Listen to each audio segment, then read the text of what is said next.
Welcome to Unity Church of Sun Lakes. I'm Reverend Jeanne MacLaughlin. So happy that you chose to listen in on our Sunday lesson today. It is a blockbuster summer at Unity Church of Sun Lakes. So far this month, we have given nods to two blockbuster movies of days gone by proclaiming our spiritual Independence Day and by getting back to the future.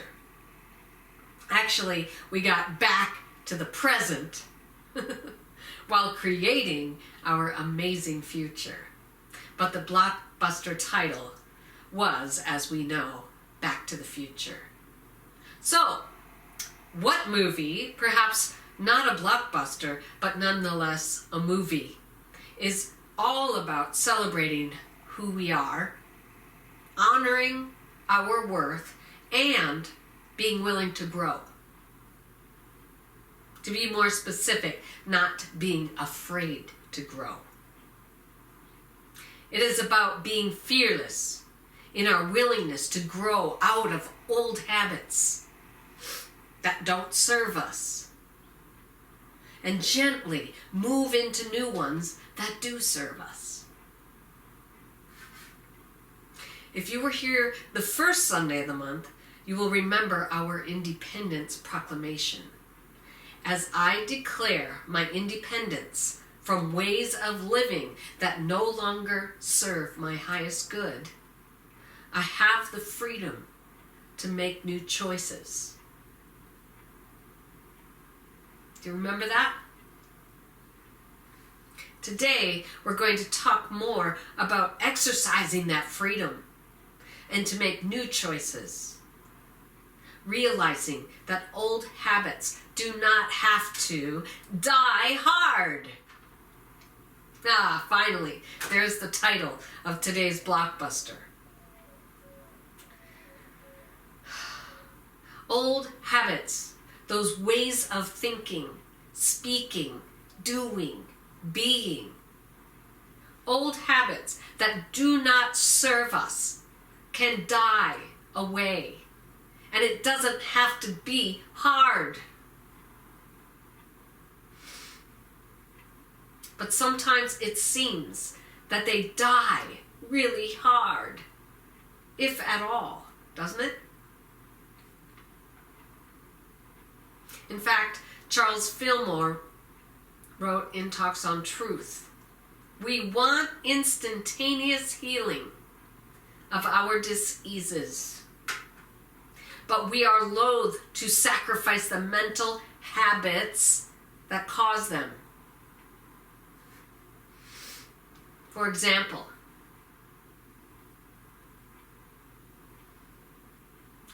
a rabbit who had been born and raised in a laboratory one early morning before anyone arrived managed to break free. As he scurried away from the fencing of the compound, he felt grass under his little feet and saw the dawn breaking for the first time in his life. Wow, this is great, he thought. It wasn't long before he came to a hedge, and after squeezing under it, he saw a wonderful sight. Lots of other bunnies, all free and nibbling at the lush grass. "Hey," he called, "I'm a rabbit from the laboratory and I've just escaped." "Are you wild rabbits?" "Yes, come and join us," they cried. Our friend hopped over to them and started eating the grass. It tasted so good. "What else do you wild rabbits do?" he asked. Well, one of them said, "You see that field over there? It's got carrots. We dig them up and we eat them."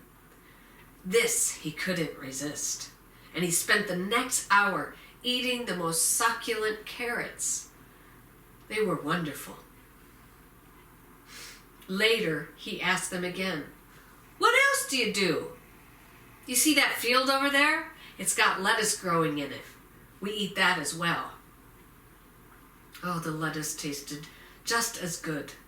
And he returned a while later, completely full.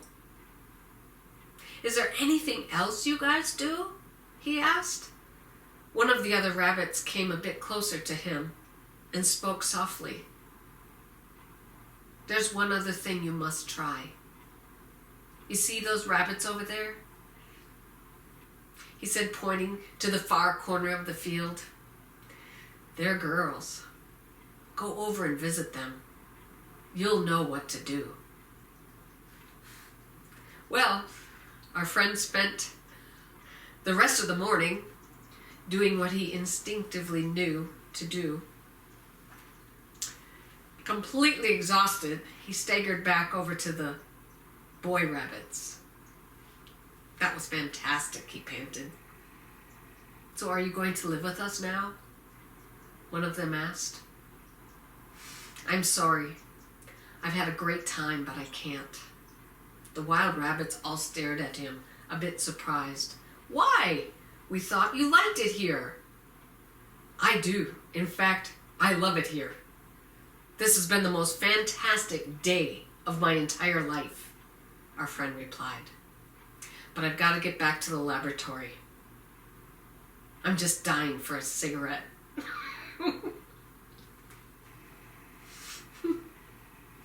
Okay, that was a bad joke.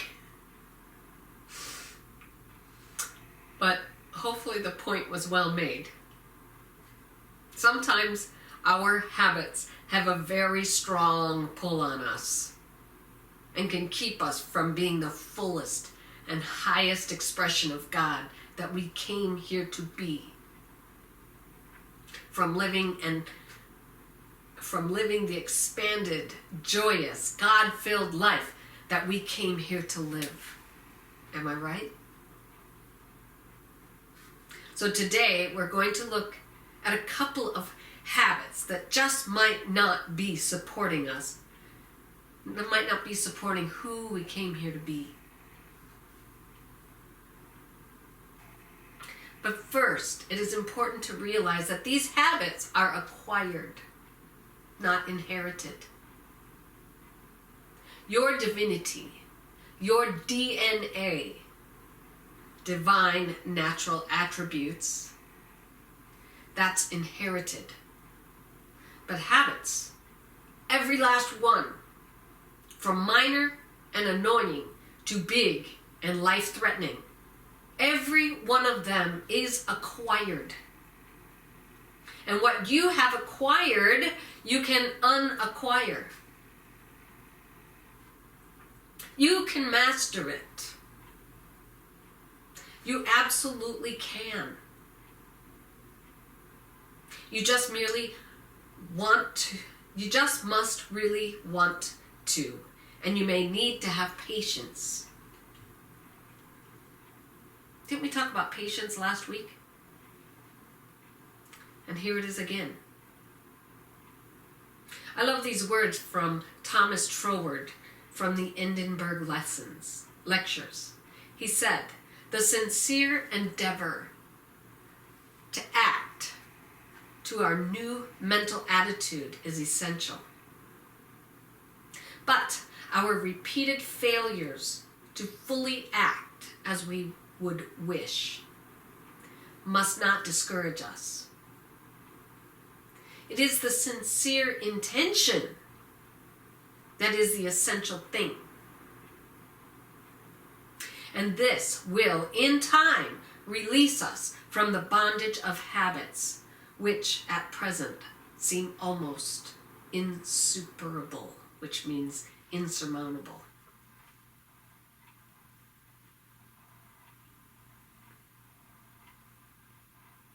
So, our first idea this morning is to take a look at our overall or pervading mental thoughts. Now, I would like to think that as new thoughters, yeah, that's a word, new thoughters, our overall mental habits would be generally positive. That we would have generally affirmative, spirit-based outlooks on life. But do we? Or are we still hanging out with nattering naboobs of negativity going on in our heads? Who said that? Bygone Vice President candidate Spiro Agnew. And he was talking about the press. But I'm not. New Thought writer Ernest Holmes wrote in his book, A New Design for Living, the limitations we find encircling us have but one source. They spring from our thoughts.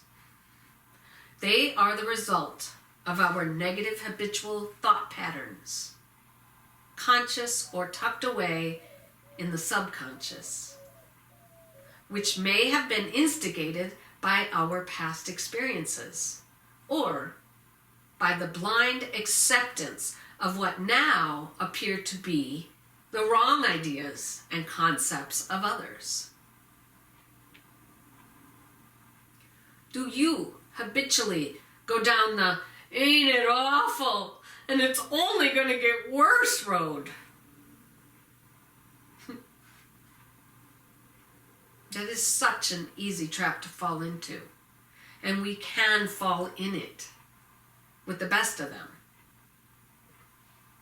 A friend of mine told me that her mother, bless her sweet soul, was an awfulizer to an extreme.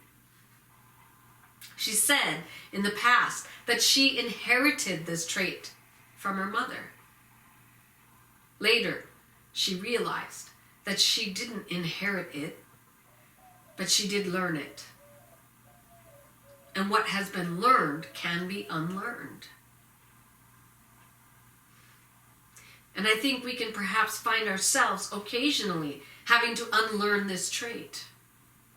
Because some of us were very, very good students. Our entire spiritual philosophy is based on identifying new ways of thinking. Ways of thinking that are aligned with our DNA. Standing for what? Divine natural attributes. Not ways of thinking of what someone else told us.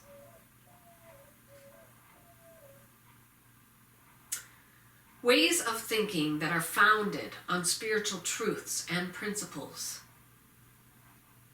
I love this simple, but oh so powerful affirmation. I am now shown new ways of thinking.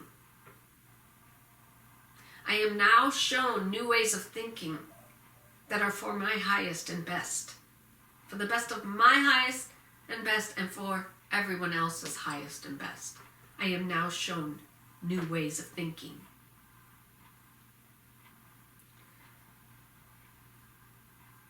I want you to think for a moment. Where do you go in your mind when a challenge occurs? I remember getting a questionable mammogram 10 years ago, 11 years ago, 12 years ago maybe, and being sent to another lab for more extensive pictures. Sitting in the waiting room was really scary. I remember my mind wanting to run off into scary places, and I kept consciously bringing them back to I am whole, perfect, and complete. I am dynamic, vibrant, and radiant health. All is well in my world. And for me, the more extensive pictures revealed that I indeed did have breast cancer.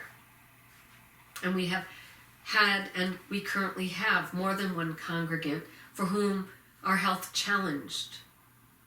And I stand in deep respect and awe at how you have and are handling it. And you know who you are. I know enough of your journeys to know that you did not allow negative mental habits to run you. And you stand as testaments today to the power in that. So think personally. Do you have a habitually negative thought or two that still hangs out in you? That comes out when a challenge confronts you. You got it? Get it in your mind. And then say aloud with me, I am now shown new ways of thinking. Okay? I am now shown new ways of thinking. I am now shown new ways of thinking.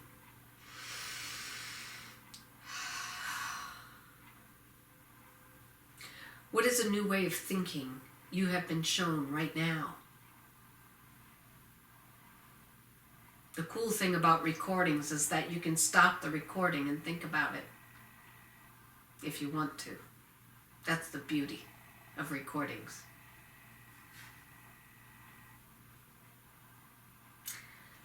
Our second idea to discuss this morning is about procrastination and delay. I say to you often that I write these sermons as much for me as for you. This is especially true for this idea by New Thought writer Ernest Holmes in Richer Living. The universe is an orderly system of intelligence, and we exist in it as orderly spiritual beings. Procrastination and delay are unknown to the divine presence and should be unknown to us. Time, spiritually understood, is an orderly method of living easily. Its sole value is measurement.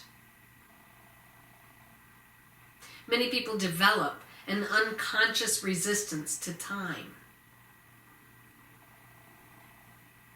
and are habitually late for appointments. These same people usually find their demonstrations delayed because they are in a consciousness of delay.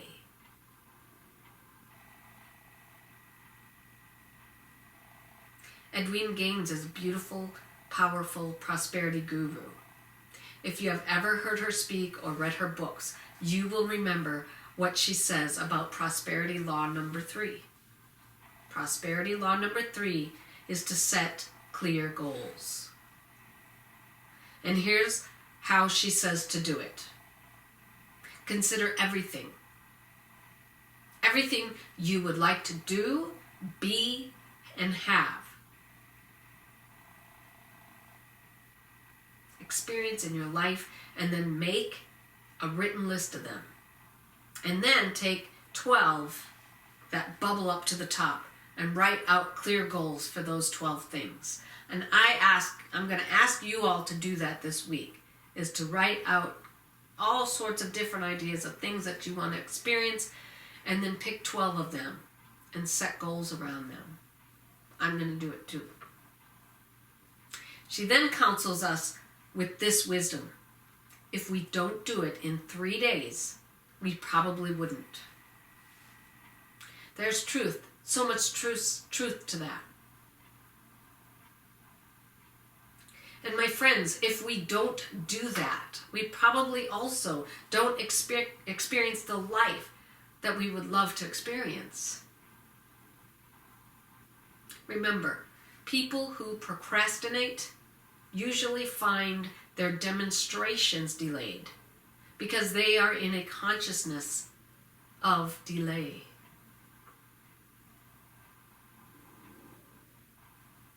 That is a light bulb concept for me. So, how's this? I am now shown new ways of living, new methods of work. I am not confined to the ways and methods of the past. The old Nike catchphrase really does apply here. What is it? Just do it! Just do it! If you are a procrastinator, my friends, what are you going to do? Just do. What are you going to do this week? Do you have an idea? If so, yell it out loud. No one's going to hear you. Just yell it out loud. What are you going to do this week? One final habit we have that I want to discuss today is addictions. Addictions are habits taken to extremes. It's a big topic. But I want you to hear something. Something so very, very important. You are not your addiction, whatever it is. Drugs, alcohol, food, sex, shopping, drama, watching the news, YouTube videos, or looking at Facebook on your phone, whatever it is, you are not your addiction. You are more than this. You are so much more than this.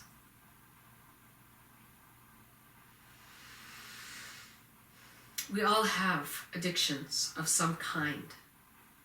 So put your hands on your heart and say after me, I am more than this. I am more than this.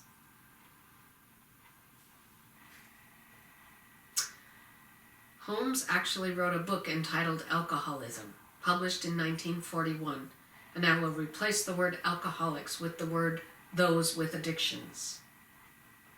If those with addictions seek self-destruction through oblivion, it is because they have not been acquainted with themselves or their true relationship to the universe in which they live.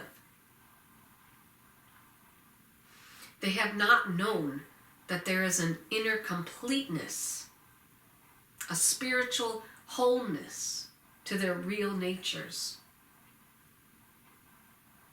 Surely, it would not be amiss to tell them this, and so I tell you this now. Just as the analyst gently and with deep understanding leads clients away from illusion and self-deception, so the spiritual leader must lead those with addictions into a new and better realization of their unity with the cosmos, pointing to spiritual truths which they must practice for themselves.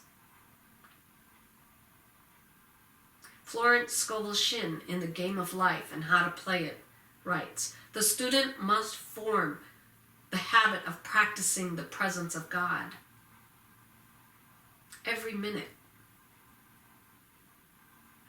In all thy ways acknowledge him. Nothing is too small or too great.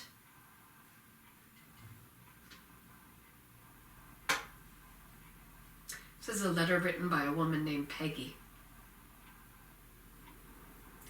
After a few rocky years of adult life, I found myself in a dark place. I was always irritable, quick to snap a sarcastic response or an evil glare in anyone's direction. I was driving, talking to my husband, teaching my children with this underlying discontent. I have only recently started to understand that over many years, I had slowly become dependent on the happiness of those around me. If they weren't happy, I had to figure out why and fix it fast. This was draining me, shadowing my love from those who deserved it, and so very self-defeating. Those, my friends, are some bad mental habits. I remember a day, almost a year ago, like it was yesterday, sitting in a coffee shop with a friend, watching her happily tell me about her new weight loss, her bubbly spirit in my face, teasing me like the distant sound of an ice cream truck. Peggy goes on to write, I wanted it. I could hear it, but just couldn't find the strength within me to get up and go after it.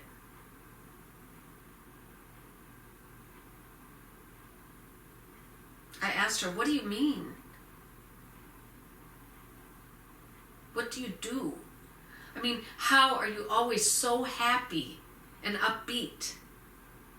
I hoped to hear all about her miracle pill or trendy new exercise, she explained. But she responded, well, I go to this great church. And at the very mention of that C word, Peggy was deflated, settling back into the comfy coffee shop chair. Her friend continued a bit more about healthful living and then said, you know, there are no Bibles or pictures of Jesus. My ears perked up, my eyebrows lifted. She explained that her church was only one of the many paths to God, and that I am free to define God as I choose, which I've always known, but thought I was the only one. This mental picture was starting to look like a delicious divine casserole, she writes. Yummy and beautiful ingredients, each one representing a different and right path to God. My spirit began to salivate. I was desperate. This skin I was in wasn't me. This discontent wasn't my destiny. And as I vented to my friend about everything other people did that caused my unhappiness, another mental habit that will not serve and support us, she responded with her usual grin and said, if you can't change it, change the way you think about it. And that was my light bulb moment. Thanks to that good friend in a coffee shop 11 months ago who planted that seed, the grass is beginning to grow, and I can't wait to see what a beautiful garden awaits me. This is a testament to the power of God, the power of the love of God through a dear friend to gently and easily wash away old habits and install new ones. Remember, my friends, you are love. You are the love of God in action.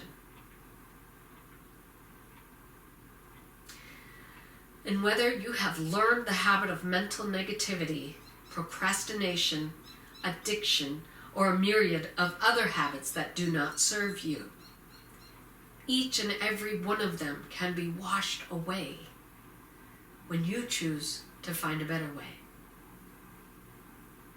Old habits really don't have to die hard. And this morning, we will let them die easy by washing them in the power of God's love. Just taking a deep breath. Exhale. And let's say our affirmation, the one that Dennis gave us. I am loved, I am love, I love. And I think I'll sing it for you too, because I've been singing it all week long. Whenever I feel a challenge, it helps me reset, remind myself who I am. I am loved, I am love, I love, I am loved, I am love, I love.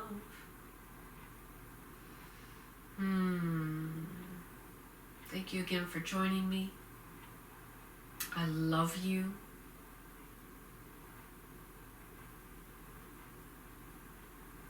Have a beautiful week, and I will see you next week. Work with this affirmation. It's very powerful, has been for me.